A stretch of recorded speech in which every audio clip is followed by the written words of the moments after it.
Welcome to Family Homesteading of West Texas. We are a homeschooling homesteading family of 9. We grow, cook, and preserve most of our food from scratch.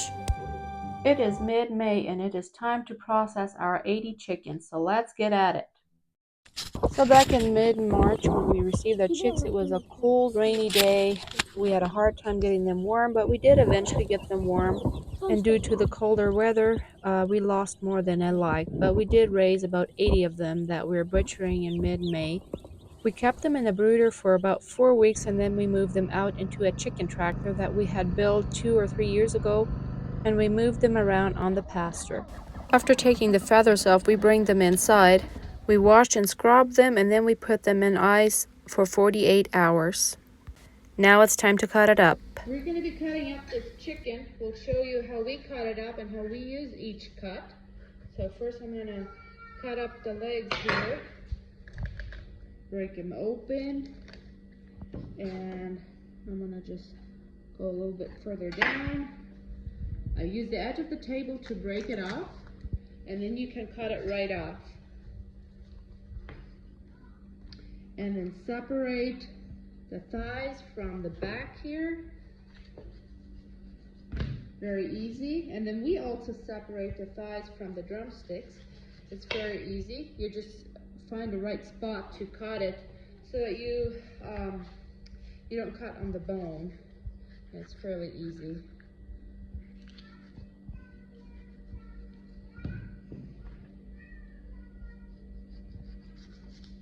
There you go. Now we have the thighs and drumsticks separated. We'll cut the wings off. You go little by little and just kind of go by what you feel, and you break it over and you have it.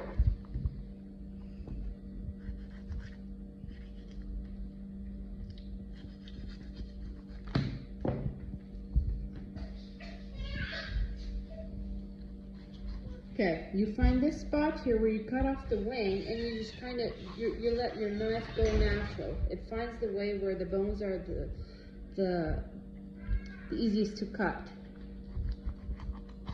And we're separating the ribs from the breast.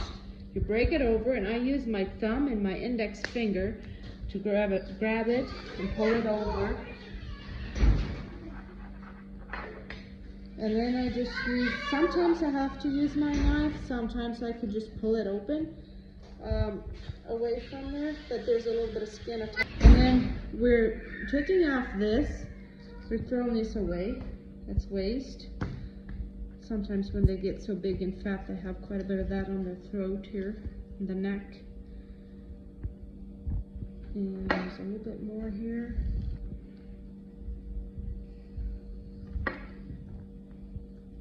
A little bit in here. Okay, I'm going to be explaining what we use each cut for and how exactly we cut it up and use it. So the wings, we like to cut them up in 3 pieces. We would sometimes have a pizza and wing night, and then we like to have these little wing pieces. So these 2 pieces we would use for, like I said, a pizza and wing night, or you could bake them or fry them. This piece, I use them to make chicken broth, because they don't have any meat really. It's basically just the bone and skin that's in there.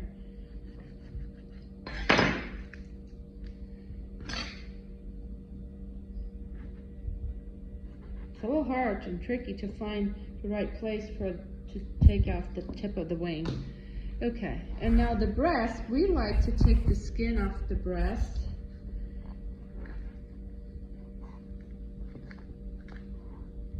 You could probably pull it off.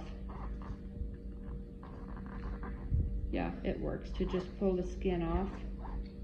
And we keep the skin for our dogs. We freeze it and then we keep it for the dogs. And then to take the breast, the meat off the bone, you find here the middle bone, and you just cut right beside the middle bone here on each side. So I'm going to be doing one side first and then the other one. And you don't want to leave a lot of meat on the bone here. And then there's a bone right in here. You want to find that, and you want to cut right on that bone too, so you get most of the meat off the bone.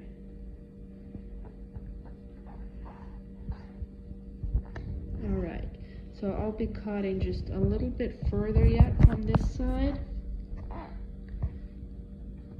And then it's easier for me to grab it and stick your knife in right beside the bone on this side, and then keep the knife on the bone and just cut it off there. And then this way. And then what we like to do is we like to take the chicken tenders off. These are chicken strips. So we keep those separate, and then the breast piece you would use for either fajitas, or we would probably put it in some crumbs and eggs and fry it. That's also a good way to use up chicken breasts. We could also make a stew. We could cube it, make a stew out of it. We have done that a couple of times. That's good too. Just repeating what we did on the other side here.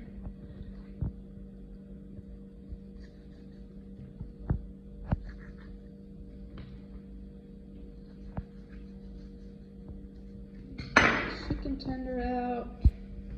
And then there we have our breast, and we have our breastbone that goes together with the tips of the wings for broth. Now, on our chicken thighs, we also like to prepare them in a special way. So I'm taking off the skin. The same thing with this skin, we're keeping that for our dogs, they eat it. And then we're going to take the bone out. And what we do with our chicken thighs, we would either barbecue, grill them on the grill outside, or sometimes we would cut them up. We would make fajitas on a griddle.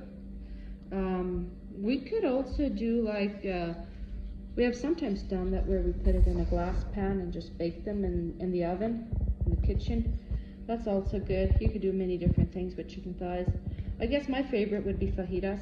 Same thing with this bone. It'll go with the other bones for broth, and you have a nice big flat piece of chicken thigh without the bone in there. And you do the same thing with this one.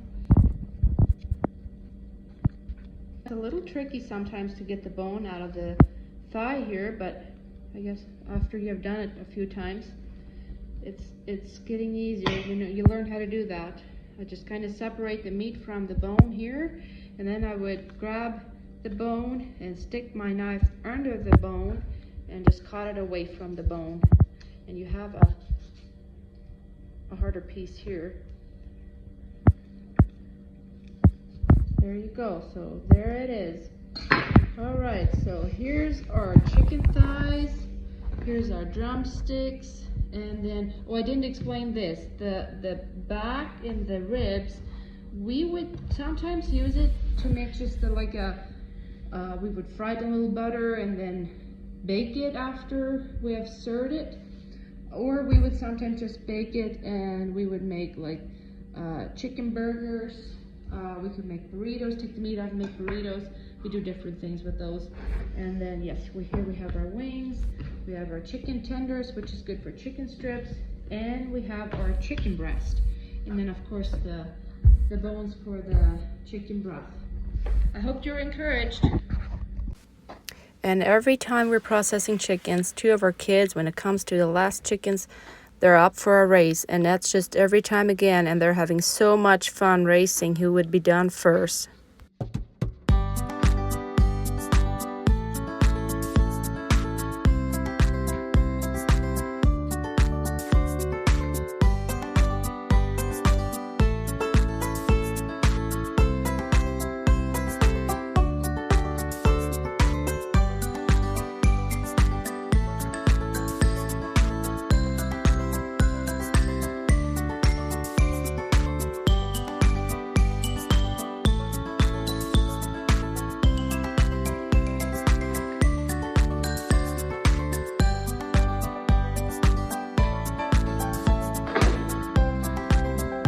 So after 48 hours in the ice, it's time to cut it all up, put it in the freezer. And I like to vacuum seal all my chicken. That might take up a little bit more time, but I think it's well worth the effort. And it's also very important that I mark on the bag what's in the bag and the date that it was processed, because I could get it mixed up with other stuff that I'm not sure what it is, or the other batch of chickens that we will be processing in fall.